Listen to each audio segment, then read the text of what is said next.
वज़ीर-ए-आज़म इमरान खान ने अपोजिशन जमातों को डाकुओं का इत्तेहाद करार दे दिया। कहा, सारे बेरोजगार सियासतदान इकट्ठे हो गए हैं, अदालत फैसला करती है तो वो कहते हैं कि मुझे क्यों निकाला, 30 साल पहले इनके पास क्या था और आज क्या है।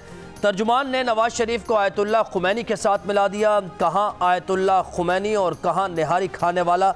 अवाम चोरी बचाने के लिए नहीं निकलते, चाहे ये पैसे बांटें या कीमे के नान खिलाएं, लोग बाहर नहीं निकलेंगे। मुस्लिम लीग नून का 12 अक्टूबर को रावलपिंडी, मुल्तान, डीजी खान और बहावलपुर में मुजाहिरों का फैसला। मॉडल टाउन लाहौर में राना सनाउल्लाह की सरबराही में इजलास। आइन और कानून की बालादस्ती के लिए तहरीक चलाने के फैसले की तायीद। गुजरावाला जलसे की तैयारियों का जायजा। राना सनाउल्लाह कल गुजरावाला में जलसागाह का दौरा करेंगे।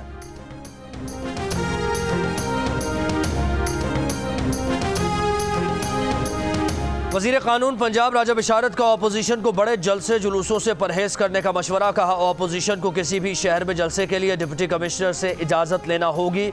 माजी में भी इत्तेहाद बने लेकिन हुकूमत का कुछ नहीं बिगाड़ सके। PTI से ज़्यादा किसी के पास स्ट्रीट पावर नहीं, ज़रूरत पड़ी तो तहरीक इंसाफ भी अपनी स्ट्रीट पावर दिखाएगी।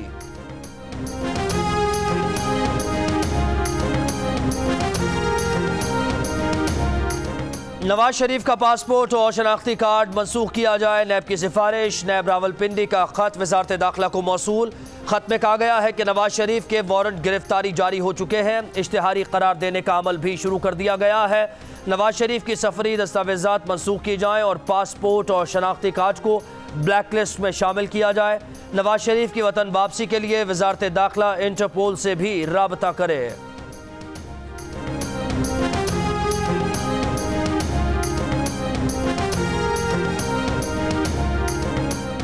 वफाकी काबीना ने कायदे में इख्तलाफ शहबाज शरीफ की अहलिया और 2 बेटियों के नाम ECL में डालने की मंजूरी दे दी। शहबाज शरीफ से लेन देन रखने वाले 7 अफराद के नाम भी ECL में डालने की मंजूरी दी गई।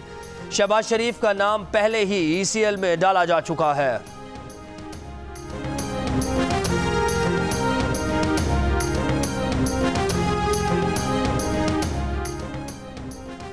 कोरोना का फैलाव रोकने के सिलसिले में शादी हॉल्स के लिए SOPs जारी। National command and operation centre के मुताबिक शादी की हर तकरीब का दौरानिया 2 घंटे होगा।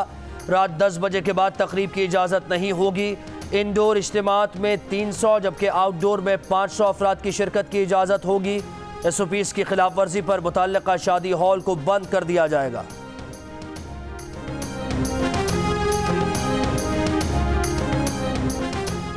आलमी दहशतगर्दी में भारत सरे फहरिस्त है। दाइश और भारतीय गठजोड़ आलमी और इलाकाई खतरा करार। अमरीकी जरीदे फॉरेन पॉलिसी ने भारत का चेहरा बेनकाब कर दिया। कहा, भारत में मोदी ने हिंदू नेशनलिज्म को फ़रोग दिया। गुज़श्ता बरस श्रीलंका में ईस्टर पर बम धमाके, 2017 में न्यूयॉर्क और स्टॉकहोम में हमले, साल 9 पर तुर्की में क्लब हमले की मनसूबाबंदी में भारतीय हाथ मुलव्वस होना इंतहाई परेशान कुन है। काबुल में सिख गुरुद्वारे पर हमले में भारतीय दहशतगर्द मुलव्वस थे। दाइश ने भारत में मौजूद अपने दहशतगर्द ग्रुप्स का ऐलान भी किया था। दाइश का यही ग्रुप कश्मीर में भी मुलव्वस है। भारत की इंतहा पसंद पॉलिसी तबाहकुन खतरा है। नोटिस न लिया गया तो इसके दूररस असरात होंगे। हिंदुस्तान की अपनी इंटरनल फेलियर्स को एक्शनलाइज करने की साजिश ने उसको एक ऐसे मोड़ पर ला खड़ा किया है जहाँ किसी भी वक्त ये लावा पूरे खित्ते की सिक्योरिटी को अपनी लपेट में ले सकता। अफवाज पाकिस्तान के तर्जुमान मेजर जनरल बाबर इफ्तिखार भी माजी में इस बात की निशानदेही कर चुके हैं कि भारत अपनी अंदरूनी नाकामी को बैरूनी बनाने की साजिश कर रहा है। इस साजिश ने भारत को ऐसे मोड़ पर ला खड़ा किया है जहां किसी भी वक्त ये लावा खित्ते की सिक्योरिटी को लपेट में ले सकता है।